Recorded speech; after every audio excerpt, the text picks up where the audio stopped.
Welcome everyone. Hope you all can hear me. So today we are hosting Betty Kyalo from Kenya.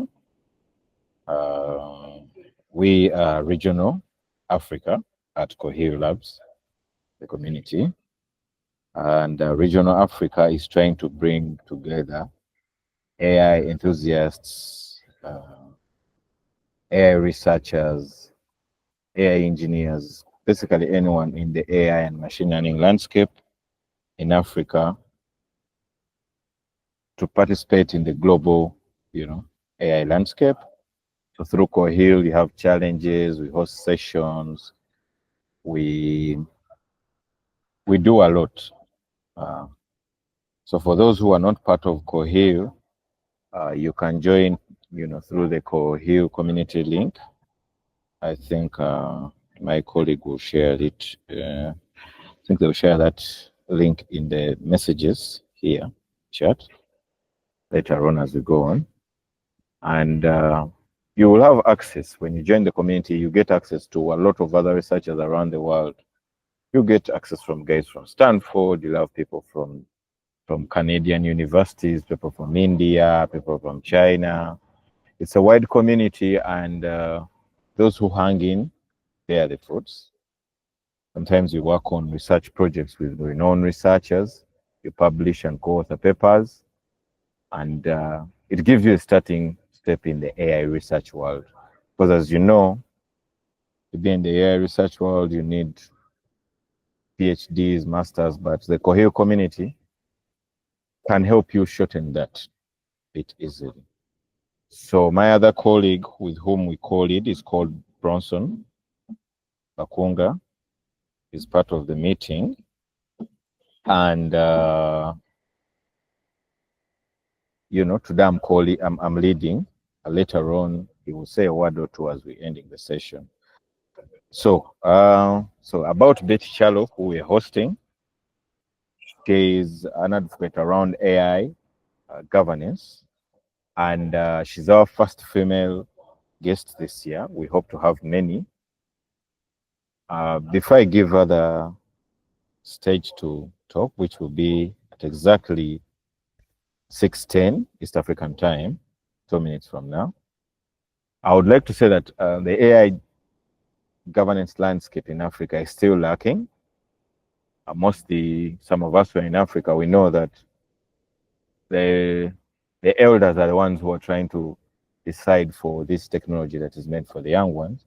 So seeing people like Betty doing something in the space is really good. However small it is, we really, really appreciate. And I know people at Cohere, people at Google, they are happy about such work.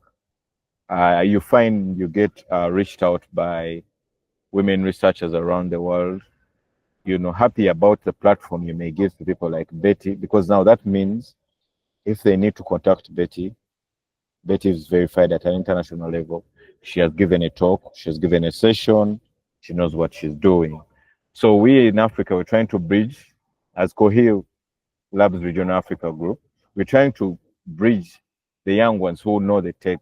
The tech is meant for the next generation, to give them the platform to speak. We try to change things a bit, not to focus on bringing renowned researchers from the deep minds, no, to give our own Africans the platform, the chance to shine at an international scale. Because when you're hosted at Cohere, you're going to be on Cohere website. You can always reference it in your talks, in your work, and it will be valid. And someone will give you credit for your work. So I would like to tell anyone who is on the call, please join. If you have people who you know who want to share anything, kindly, tell them to join the community or to reach out to either me or Bronson via LinkedIn. We'll be happy to host them and have you. So I think let me let Betty step in now. Thank you so much, Kato. It's a pleasure to be here with Cohere. Thank you, Bronson, as well. I think we have not yet interacted, but it's a pleasure to be here and also just to be able to be the first lady, I do take that as an honor and a privilege, because I believe that I have now opened the path this year to have more ladies coming to Kohere, the regional, actually, the Africa regional meeting, and having more African ladies represented, especially now in the space of governance. I know there are a lot of researchers, a lot of engineers, a lot of LLM coders in Cohere, that just a community of very lovely tech people. But now I think I'm here to represent the non-technical side of AI. And I think we can dive right into it. Kato, please confirm that I can share my screen. Yes, let me confirm. Right? Like, can you try sharing? Let me see. Okay, yes. I see now I can share. Thank you. So maybe before we dive into the whole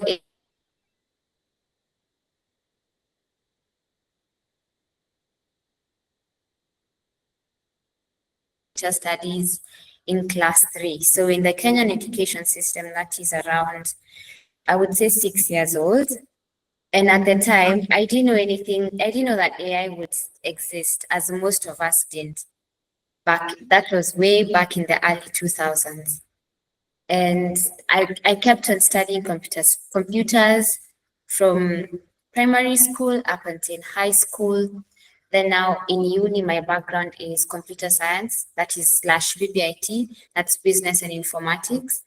And so when it came, by the time I was landing on AI as my specialty, I played around with a number of things. I did UI UX design, that is front end web development. I did a bit of ethical hacking. I tried out machine learning. I tried out data science, and I just felt that governance, the GRC side, governance, risk, and compliance, is what would suit my personality and my passion in technology, because I love speaking to people about technology, and I think I've gotten to a place where I would love to see technology, especially the new innovations in AI coming up, to be implemented in the best way possible that will now suit Africans. So that is just a foundational layer to explain why I do what I do and why I'm very passionate about AI governance. So we can dive straight to my presentation. In case you're not able to see my screen, I think Kato will let me know. But today we're going to discuss AI governance in Africa. And I think just as a brief overview of who I am an upcoming AI policy strategist, but I'm currently a digital equity advocate and a thought leader, very committed to AI governance ecosystems in Africa. So now under ecosystems, you find AI projects in healthcare, government, civic places, when it comes to finance, fintech, the blockchain, everything that touches on AI, I find my way there, and I just make sure that it's being done in an ethical manner and just following the right governance frameworks. So, as Kato had shared earlier, if we look at it from an African perspective, yes, about 70% of the AI models and the AI companies that are there have used Africans to train the data. So all the labels training data that is being used by OpenAI, Gemini, DeepSeek has been trained by Africans, whether we may know it or not. And majority of this outsourced labor comes from Kenya, Uganda, and Nigeria. Now, these people are mainly annotators and data managers. And some of these companies are like Meta, Google, Amazon, Microsoft. They've used labor from Kenya, Uganda, Ghana, Nigeria, in every other remote, and sometimes in the Philippines from time to time. And when you look at the people who have played the most critical role, in my perspective, when it comes to training these AI models, they live below the poverty line, unfortunately, because some of these people are paid $2 an hour, $1.30 an hour, which is quite frankly way below the wages that are being paid in these big tech companies. So us taking charge of the AI governance systems is what Cohere is all about. They are pushing the voices, and especially now the Africa Regional Office. That is what they're trying to pioneer, just bringing in a myriad of different voices from all across Africa for us to mold how we want to use AI in our continent to solve our problems. Now, we have very unique government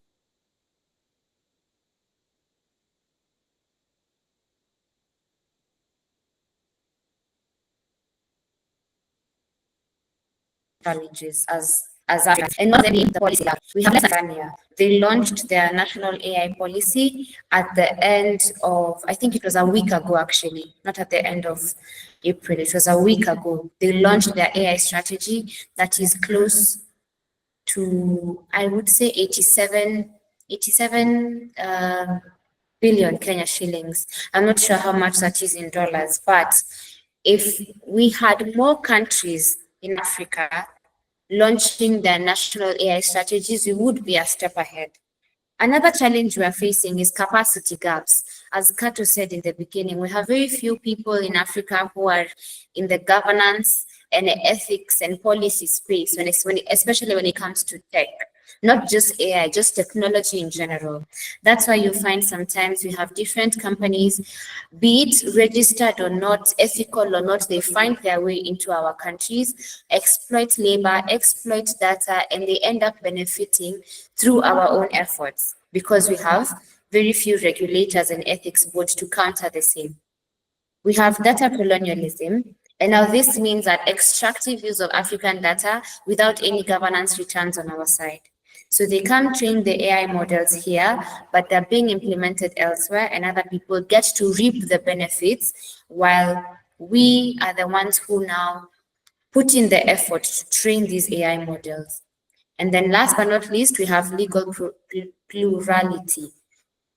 And that just means that we have formal laws that exist. For example, I'm sure a majority of African countries have data protection policies, but these data protection policies do not match with the current innovations that are there. So we find ourselves that our constitution is functional, the policies and the laws being passed by our parliament and governments are functional, but the innovations that are coming up surpass some of these laws because there are clauses that are not included. Here's the real thing. In our models that translates AI data into now African language, we don't have government regulations that focus on that. So the big question is, can we protect people without actually slowing down progress? So we have two things. We have rapid AI development, and on the other side, we have ethical oversight. That means we have so much that is coming up.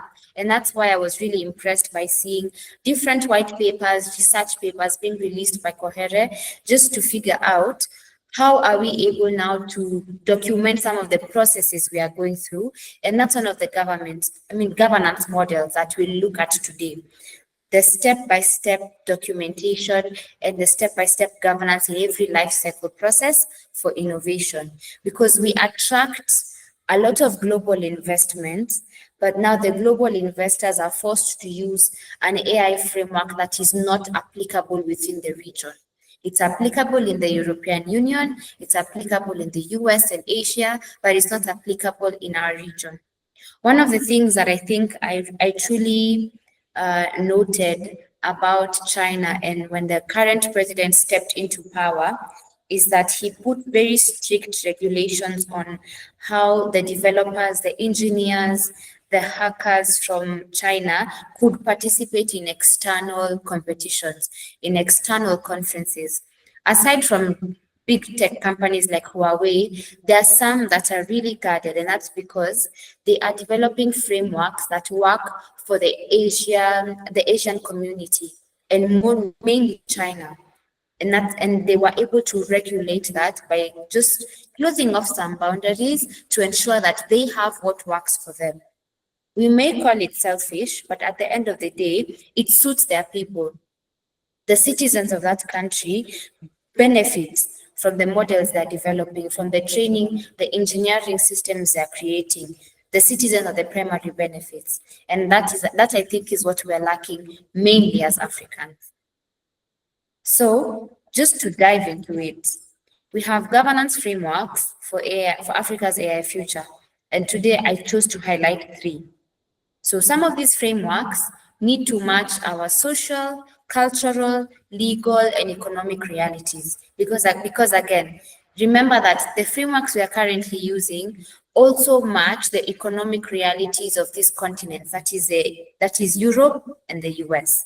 But now we need frameworks that match our economic realities as Africa, given that we are growing markets. Different countries in the region are now upcoming, getting themselves from, their GDP is growing, getting themselves from low-income countries, raising the bar, their spending power is increasing, and the governments are becoming more structured.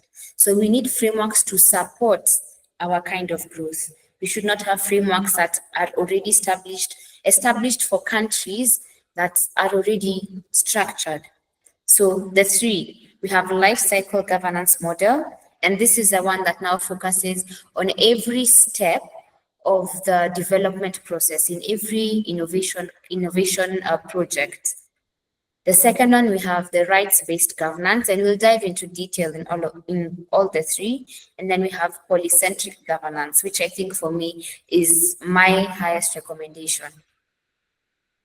Now, for the first, that is the life cycle governance model.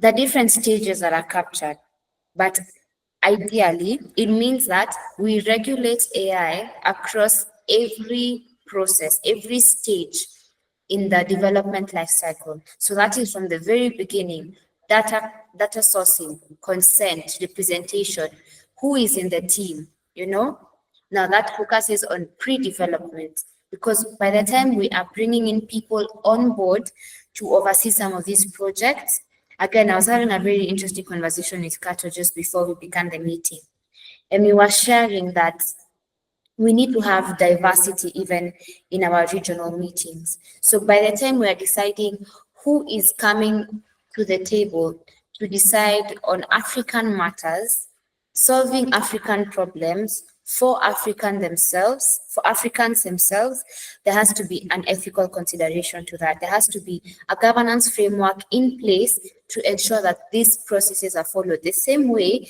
that we saw recently at the beginning of the year, there was a repealing of the diversity and inclusion and equity framework in the US, because it was there previously to ensure that specific voices were prioritized in every room, every company, every corporate boardroom, every government office. There was that DEI consideration, that is diversity, equity, and inclusion.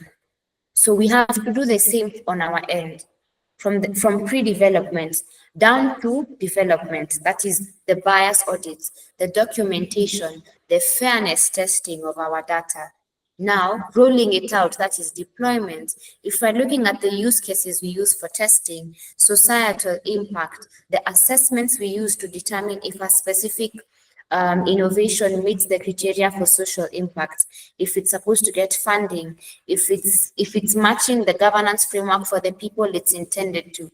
Because I can tell you for a fact, I was at a conference, that is the Africa Tech Policy Summit. It was being held in Nairobi.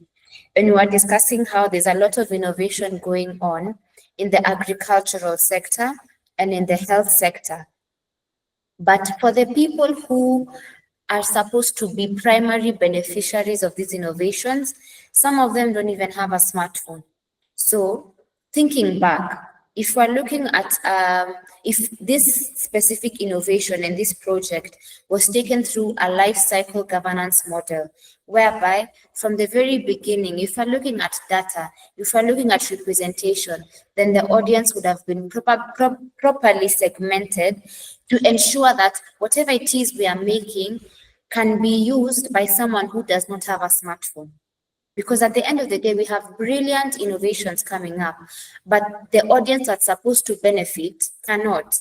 Because one, even if we look at fintech, fintech models and the different incubators coming up to streamline the fintech process.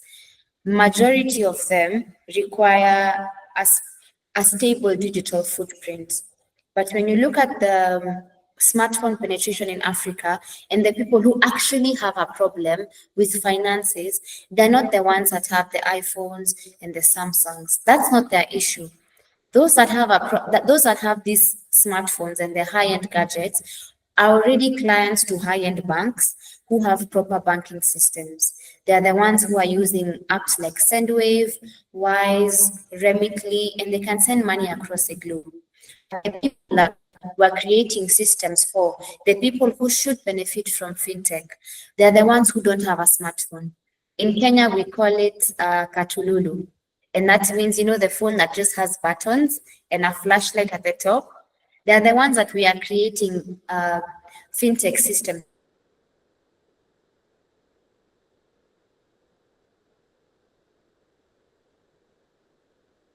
for. The third stage, use case approvals, societal impact and assessment. It has to go through a governance model. Last but not least is a monitoring process. So that is post-deployment evaluation, complaint handling, and sunset clauses. What happens in some of these places where once a system is deployed, what happens when we have dysfunction? What happens once we already collect the data and it's not being used in the right way? Who speaks for these people who are not engineers, right? So we do need a governance lifecycle model. And now we find that why it matters for us is that it prevents some of these models being used in very sensitive areas like public health, education, policy. It prevents them from being misused before risks are already undertaken. I can see, yeah, there's a name for it in Uganda. That is Kapesa. There's small phones that only have buttons. Those are the people that we need to consider. And now, second thing is that we need to enable early intervention for the high-risk use cases, because again, some of the majority actually of the innovations being made in Africa, they're not being made for the luxurious social class. They're being made to tackle actual societal problems on ground. That means the minute a project is deemed viable, then now it's immediately implemented into these high-risk areas. And the high-risk areas are banking, health, and education, just to name the top three in Africa where AI projects are implemented. Mainly it's in health, banking, and education. So if you think about it, if we were to truly mess up in these areas, it would not go well for both the developer, for both the institution, and the people benefiting from it at the end of the day. So our next governance model is a rights-based model. So unlike the previous one, where we were looking at the innovation at every iteration, every development stage, there's a governance framework in place. This one, the rights-based governance model, focuses on the human rights. It humanizes the project and thinks of the recipient first as compared to the innovator or the entrepreneur as a priority. So you find that in this kind of governance model, we focus on digital dignity, we focus on privacy, we focus on non-discrimination, we focus on access to information, and we also focus on agency. Now, the rights-based governance model is what has been implemented in the EU, the European Union, because that's where you find the GDPR laws. You're looking at people who are trying to figure out what is this data being used for, and that has created the foundation for our data protection policies in different countries across Africa. So some of the core rights that are going to be protected through the implementation of such a model is the right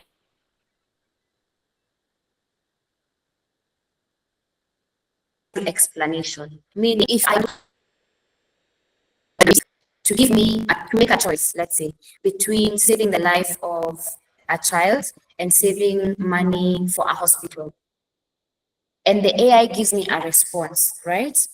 I have to have the right to ask the AI to give me an explanation. So that's one, the right to an explanation. Number two is the right to opt out. Majority of our security systems nowadays, in very sensitive places, they use biometric and personal data.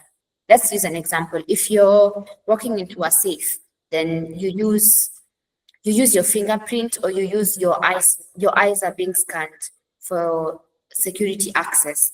If it's registering for a high level event for the conference, because I'm sure for those of us who went for the Global AI Summit in Kigali, there was a lot of personal data that was needed for the registration process. So my question is, does someone have a right to opt out from these systems, from the biometric, from your personal data being picked?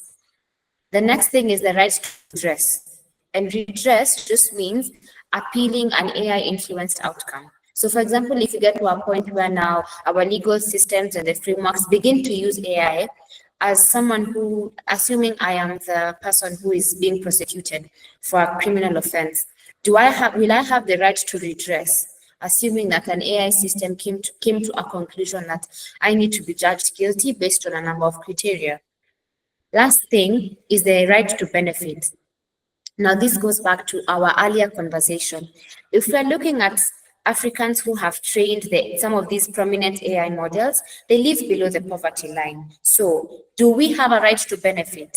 Now, this goes back to digital dignity, touching on some of the SDG goals that we have, like employment, infrastructure, a number of the things that we have on the economic growth portion of individuals. So equitable share of the AI gains. If, for example, you were to be subjected to 6 to 8 hours of your day scrolling through different horrific and graphic AI images that are being generated because you are the moderator of the AI content, and you're being paid a mega salary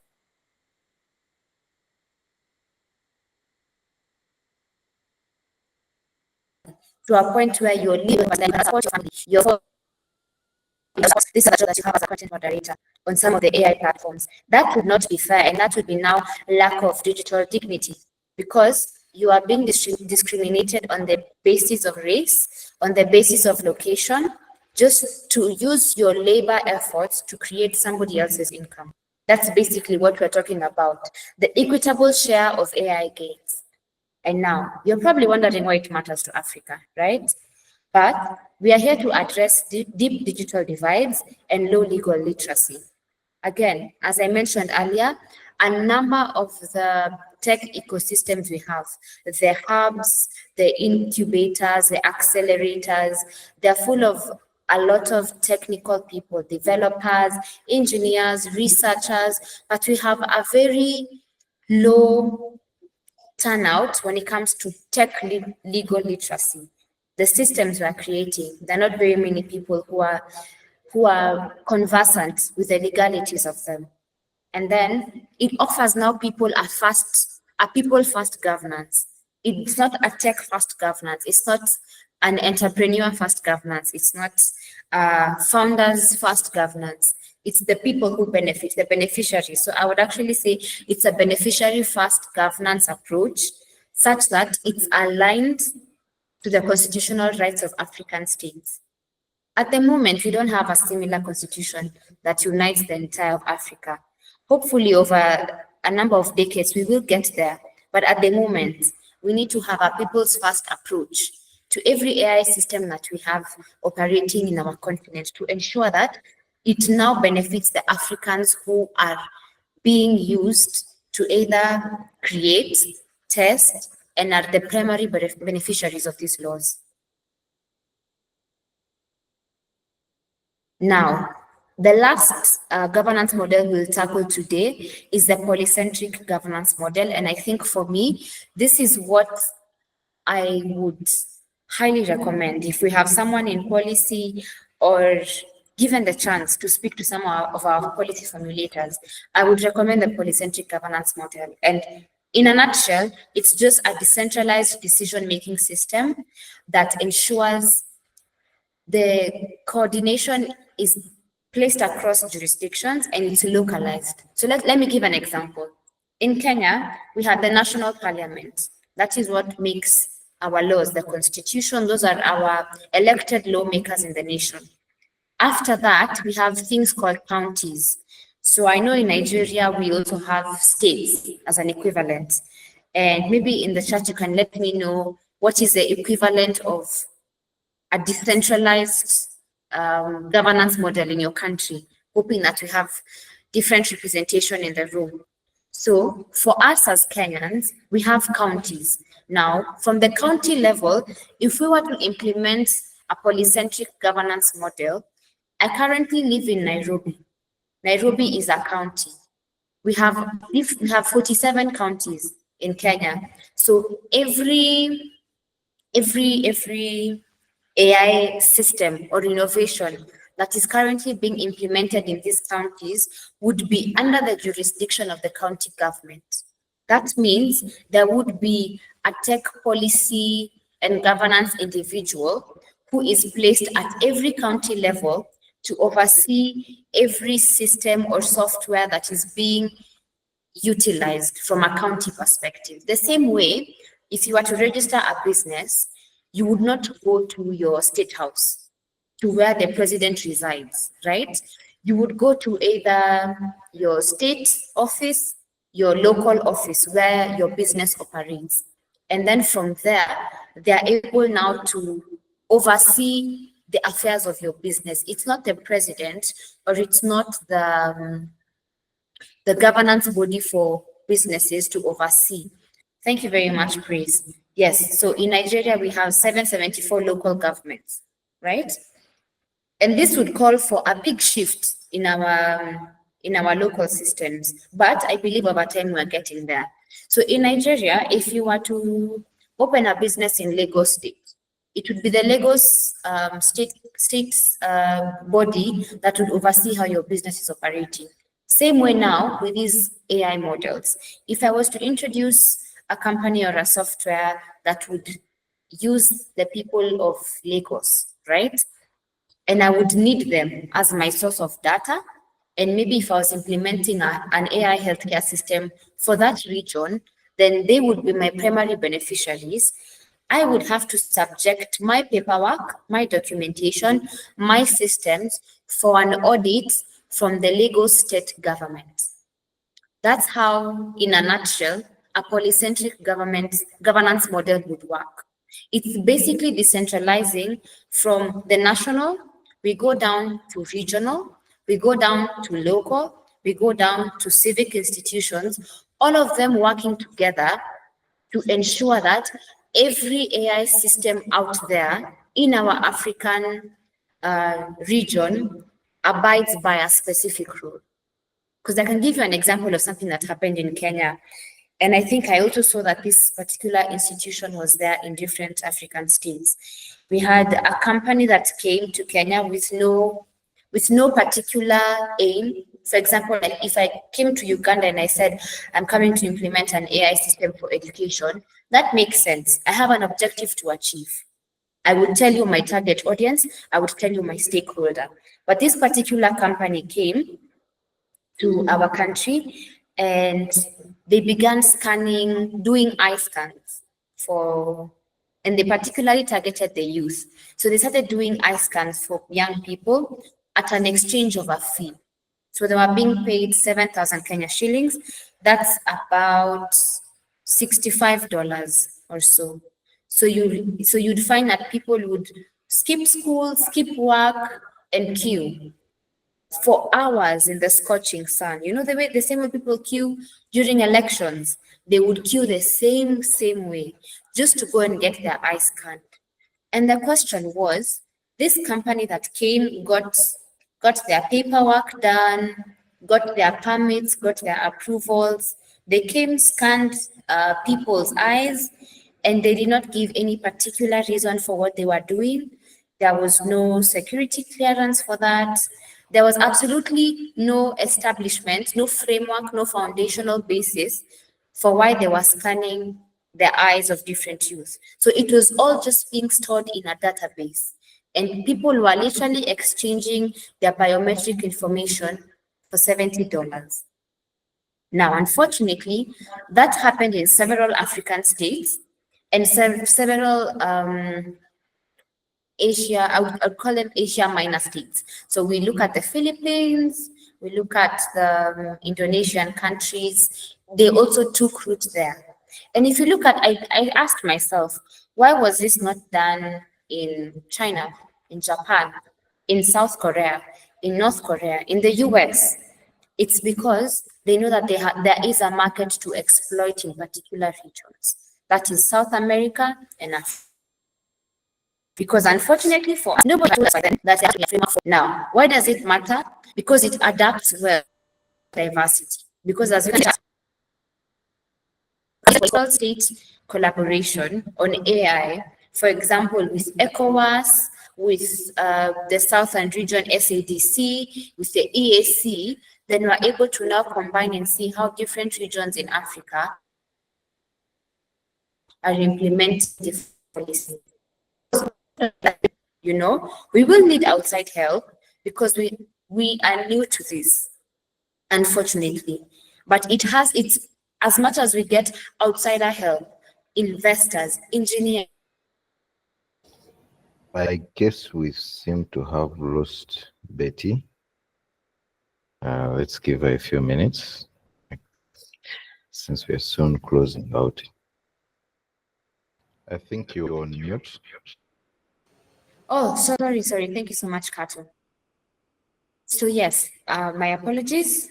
I had a small power surge, but I think now I should be great. You should be able to see my screen. Please confirm that you can see my screen before I go on. Amazing, perfect. So we were on the closing leg and we were looking at the balance. What's different in Africa and what would work for us? So we're talking about the nascent ecosystems. That means every innovation that is being done at the moment and every product that is being released, it's being done on a testing basis. So we don't have a sure-proof method that this thing is going to work. It might have worked in the different industries or a different market. It may have worked in Japan, in South America, in the US, in Europe, but we need to test it if it's going to work in Africa. Now, that's why we have a lot of incubators, people like Cohere who are doing amazing work in research, and overregulation of some of these developing ecosystems will now deter the growth. It will not work for us because you will disqualify a lot of the innovations that are there.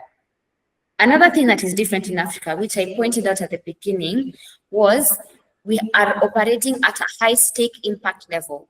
That means most of the AI systems being deployed are being deployed in very sensitive areas, looking at health, credit and security, education, finances. So we will suffer very real consequences if we don't implement some of these governance and ethical systems. And one other thing is that we have a low policy capacity, which I'm happy through Cohere, we are now slowly changing that through our demographic. Now, potential suggestions is that we should have proportionality. That means matching the rules for the implementation level. So for example, if I'm implementing an AI system for healthcare, the rules should be stricter for healthcare as compared to someone who is implementing an AI system for, let's say, security, physical security. So if you look at both, when it comes to healthcare, it's much more sensitive because you are dealing with human lives, people who are on a very sensitive brink, probably at the point of death. And if you look at an AI system, probably to access a classroom or an educational institution, the risk level is higher on the health side. So that's now what I mean by proportionality. Secondly, is now the regulatory sandboxes. So I tend to think of Cohere because I've done a couple of background research on the community, and it's almost like a sandbox. because you come and you present your idea to a well-versed, educated, qualified community of people. And so they're able to look through it under supervision and maybe share their objective opinion and tell you this is missing, the model is not functional here, there's a leak at this point, there's a security concern at this point of your implementation. That way, we're able to create communities where we pick on each other's minds to ensure everything we put out, whether I'm the founder or not, it's going to implement a person like me. So having regulatory sandboxes would be a great opportunity for innovators and developers to grow into. Last but not least is the co-regulation together with agile lawmaking. So if you look at how constitutions are made in most African states, rarely do they change. For periods of 2 decades, 3 decades, 30, 40, 50 years down the line, we're still using the same constitution in majority of the well-developed African states. But if we have agile lawmaking, which means periodic reviews for the clauses, especially for data protection, adaptive guidance when it comes to now some of these people who sit in the regulatory bodies, if they use an agile process to make the laws to suit the rapid development that's happening in Africa, then we're going to have up-to-date ethical systems. I promise you that if we were to implement, the only thing, if we were to implement from this slide, if we were to do agile lawmaking, you would see a remarkable change in our ecosystem. Because that just means that the laws would be up to date. They'd be up to date with what's happening in China, the US, Europe, and then now it wouldn't place us at a point of vulnerability. So I think for me, that would be my perspective on the AI governance framework in Africa.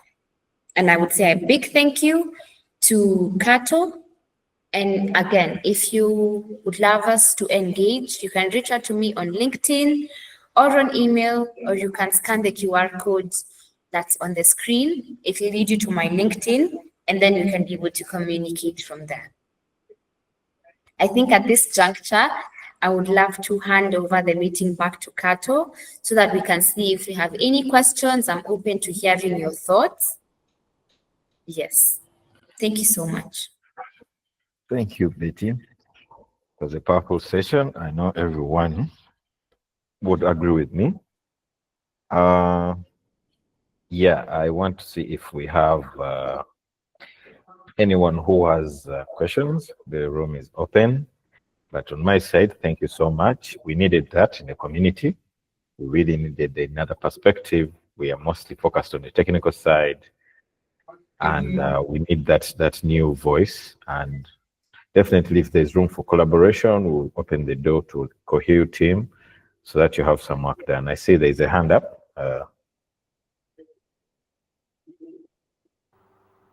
Hi, Kato. Yes, hello. I hope you can hear me. Yeah, you're a bit low, but I can hear you. I try to be a bit louder. So my name is Doc Samuel, and I'm Kenyan.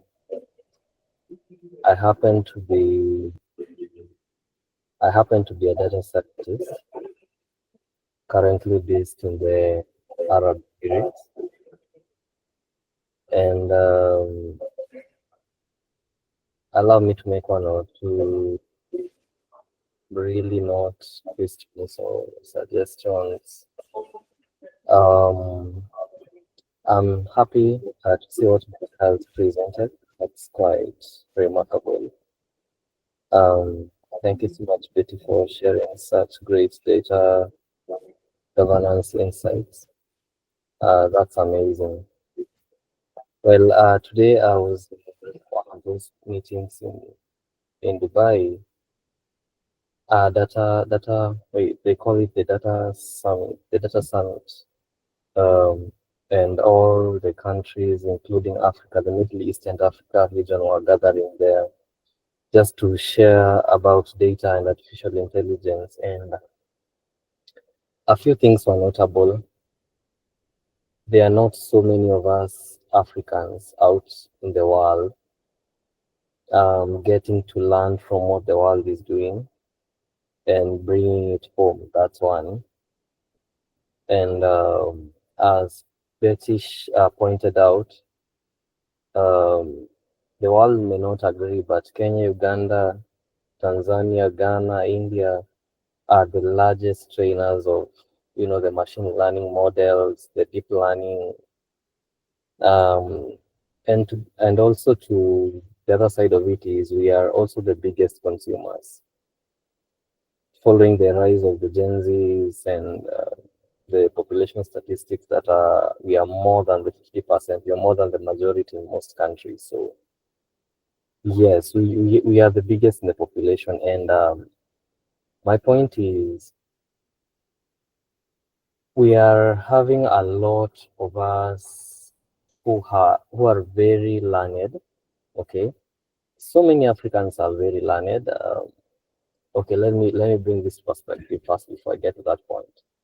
I believe this is a platform, not should be platform, but a platform that has been created for people who are educated. Like people who already know what we are really dealing with when we deal with the various 15 or so branches of artificial intelligence.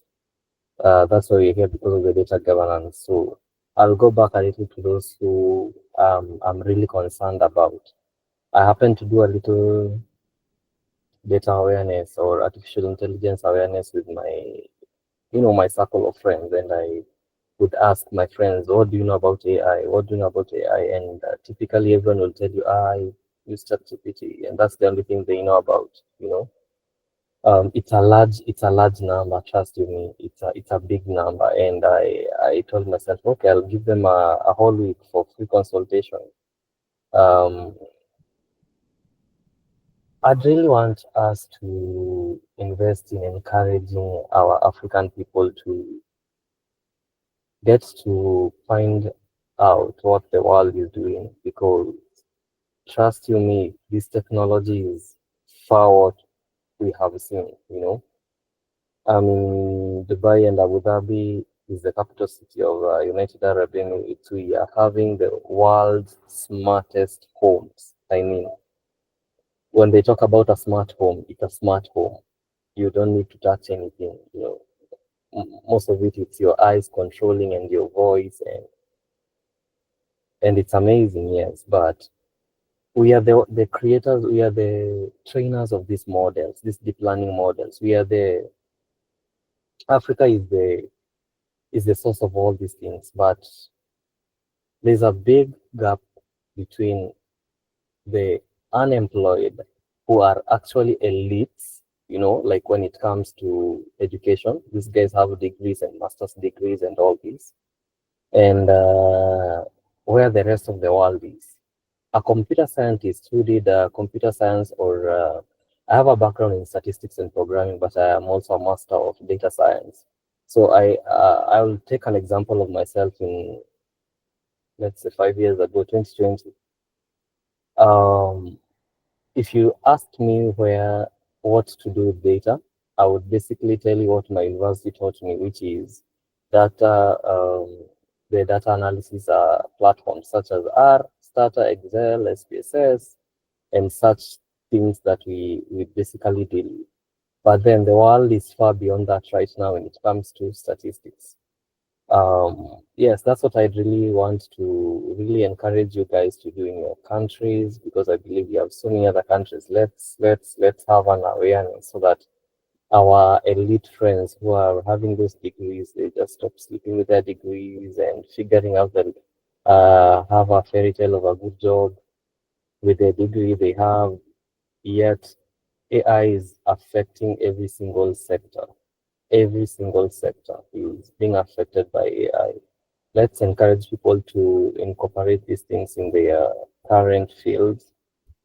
The tone of my voice might not reflect the desperation that I have to see Africa being transformed. We are having a lot of a little statistics. We have a lot of Egyptians and South Africans and hundreds of Nigerians in the Middle East, and that's commendable because they are getting to learn these things and taking them to their countries, So thank you so much. God bless you guys. I really enjoyed the presentation. That was what I had to share with you. Okay, thank you. I know we have 2 minutes left. I want to know if there's anyone who has a question. Else? A simple question for Betty. If I wrap it up. Okay. Since we don't have a question, yeah. Thank you for your time, Betty. First of all, thank you for the expertise. I'm really grateful, and I'm going to try to see with my other colleague Bronson if later on we roll out a lot of projects for regional Africa to get a lot of Africans in the AI space. The gentleman who was on the call just raised the same points, and I feel like you had touched them in the slides. You showed that a lot of OpenAI models, the data cleaning and stuff has been done by people in Kenya, people in Nigeria. Yes, and for us at regional Africa in the Cohere community, we're trying to change that by giving the real platform where if you show your work here, you're showing it to the world. I know we'll do great. We have an initiative we are rolling out, which is called AfriAya. We are going to develop Africa's first vision large language model. Okay, vision language model. Model. So, can be applied in a lot of settings like self-driving cars if you modify it very well. That is being led by mostly my colleague Bronson, and I'm a colleague. That is also going to bring in a lot of Africans to really step in the space. We hope to co-author a paper with a lot of researchers at Cohere. If all goes well, we have the resources from Cohere to make it happen. So silently, work is being done. I'm a member of the OpenAI Forum. I see what OpenAI is doing. I talk to people at OpenAI, and in Uganda, we are working on a research lab with the Office of the President, and we have Google DeepMind, and we have IBM interested, and it's purely African researchers. Yeah. Things. Yeah, something will come out soon. So yeah, Africa is doing its stuff. They may be doing it in silos, but eventually they will organize themselves and get somewhere. I'll talk about Mr. Doc Samomo. Yeah, you talked about him being in I personally have a company. I'm starting with the people in Abu Dhabi in ADGM area. I'm a vice president of Mubadala, the sovereign wealth fund of the UAE. Yeah, so we talk and I see what they're doing, but all I can say is Africa really doesn't have to look very far. We already start from ground. I liked your presentation because it starts from ground. Yes. Some of the Africans may see us having this platform at Cohere, but trust me, it's because we are in Africa and we are projecting from Africa. If I was in the US or in Canada straight, I wouldn't be reaching out to fellow Africans that much because I'll be looking for Africans in those countries. But what Cohere has given us gives you when you're in an African country and you have the chance to reach out to people on ground. And I think with time, we are going to deliver great results. Definitely. We are going to deliver great results. We are going to roll out projects that will also collaborate with your work and other people's work. We are going to expand, and I'm grateful for your time. I know we are past time, but I'm really grateful. Please, let's give a hand clap for Betty, and I will reach out personally after this. Thank you so much, Kato. Thank you to the Cohere team, the lovely researchers in the room. It was a pleasure just having this 1 hour of your time to share what has been mounting in my brain. Yes, thank you so much. We will keep in touch. All right. Thank you so much, Stephen. Thank you.